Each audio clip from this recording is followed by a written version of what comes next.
নমস্কার, স্মিতাস ব্লগের আরও একটি ছোট্ট ভিডিওর সাথে আপনাদের সবাইকে স্বাগত। আজ আমি পাবদা মাছ কী করে রান্না করি সেটাই আপনাদের সাথে শেয়ার করব। আমি অনেক রকমই রান্না করি, টমেটো পেঁয়াজ দিয়েও করি বা আলু দিয়ে পাতলা ঝোলও করি, তবে আজ করছি সর্ষে বাটা দিয়ে, আর সেটাই আপনাদের সঙ্গে শেয়ার করছি।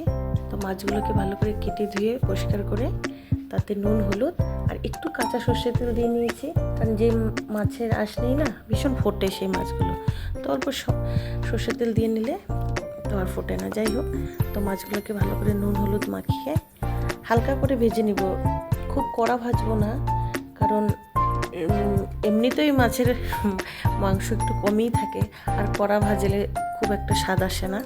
তো মাছগুলোকে জাস্ট এপাশ ওপাশ করে নেব। আর যারা ভালো রান্না জানেন তাদের জন্য একদমই না, আর যারা একদমই জানেন না তারা এটা ট্রাই করতেই পারেন। তো যাই হোক, মাছগুলোকে আমি হালকা করে ভেজে নিয়ে উঠিয়ে নেব।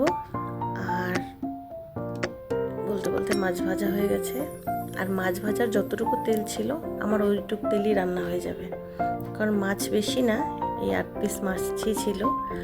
তার মধ্যে ছোট্ট ছোট্ট আমি 3টে আলু দিয়েছি, আর একটু কালো জিরা ফোড়ন দিয়ে নিয়েছি।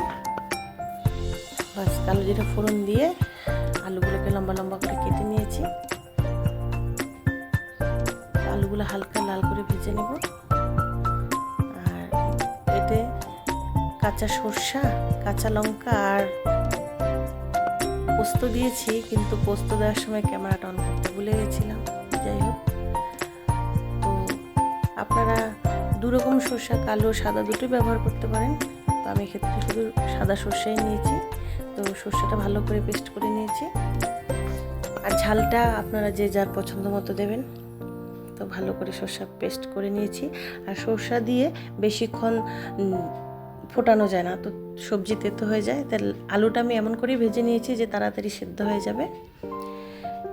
তো সামান্য মিক্সি ধুয়ে অল্প ঝোল দিয়েছি, যে যেরকম ঝোল রাখবেন সেই অনুযায়ী জলটা দেবেন।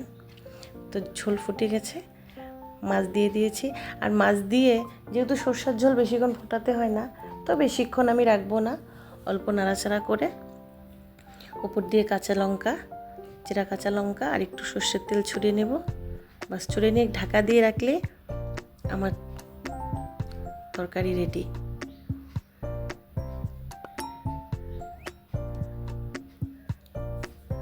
যে কোনো সর্ষের সবজিতে একটু উপর থেকে কাঁচা তেল ছড়িয়ে দিলে আমার মনে হয় স্বাদটা একটু বেশি বাড়ে। তো এই হচ্ছে আমার আজকের ফাইনাল। আপনাদের কেমন লাগলো রেসিপিটা অবশ্যই জানাবেন।